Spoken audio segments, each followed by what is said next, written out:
ng bayan, maasahan anumang panahon. Magandang araw po sa ating lahat. Narito ang update sa lagay ng ating panahon ngayong araw ng Huwebes, March 21, 2024 at sa susunod na mga oras.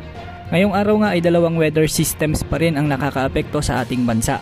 Una narito ang Northeast Monsoon o ang amihan na nakakaapekto sa Luzon, samantalang Easterlies naman ang umiiral pa sa natitirang bahagi ng ating bansa. Ngayong araw ay asahan ang maulap hanggang sa may mga kalat-kalat na pag-ulang panahon sa bahagi ng Cagayan Valley, Cordillera Administrative Region, Aurora at Quezon. Posible ang mga biglaang pagbaha at pagguho ng lupa sa mga nasabing lugar, lalo na kapag may mga katamtaman hanggang sa malalakas na buhos ng ulan. Ang Ilocos Region at natitirang bahagi ng Central Luzon at Calabar Zone ay magiging bahagyang maulap hanggang sa maulap naman ang mga papawirin na may mga isolated rains dulot ng Northeast Monsoon. Posibleng ito na ang huling pagbugso ng amihan ngayong amihan season sa ating bansa at posibleng opisyal nang ideklara ng pag-asa ang tag-init o ang hot dry season sa bansa sa mga susunod na linggo.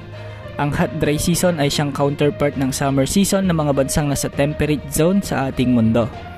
Samantala magiging bahagyang maulap hanggang sa maulap naman ang mga kalangitan na may mga pulupulong mahinang pag-ulan ang mararanasan sa nalalabing bahagi ng Bicol Region, Oriental Mindoro, Marinduque at Romblon kasama ang natitirang bahagi ng Visayas at Palawan. Samantala, magiging bahagyang maulap hanggang sa maulap naman ang mga kalangitan sa buong Mindanao, maliban na lamang sa mga isolated rains sa bahagi ng General Santos, Surigao Provinces at Davao Region dahil sa easterlies o localized thunderstorms at sa Metro Manila ay mababa naman ang tsansa ng pag-ulan ngayon buong maghapon.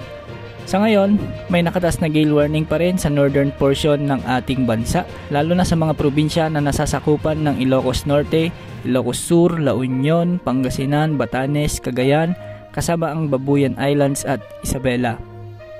Ngayong araw ng Huwebes, posibleng pumalo sa 40 degrees Celsius ang maitatalang heat index sa may Pilik, Camarines Sur at Cotabato City.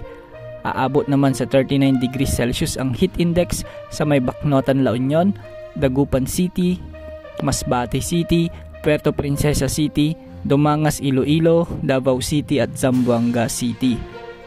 Ang init na mararamdamang ito ay posibleng magdulot na ng heat stress at heat stroke kaya mag-ingat po tayo.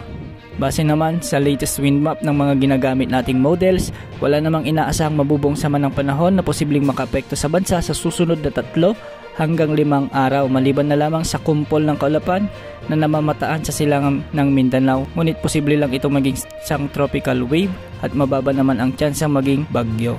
Yan ang latest update sa lagay ng panahon. Ito po ang weather update ng bayan, maasahan anumang panahon.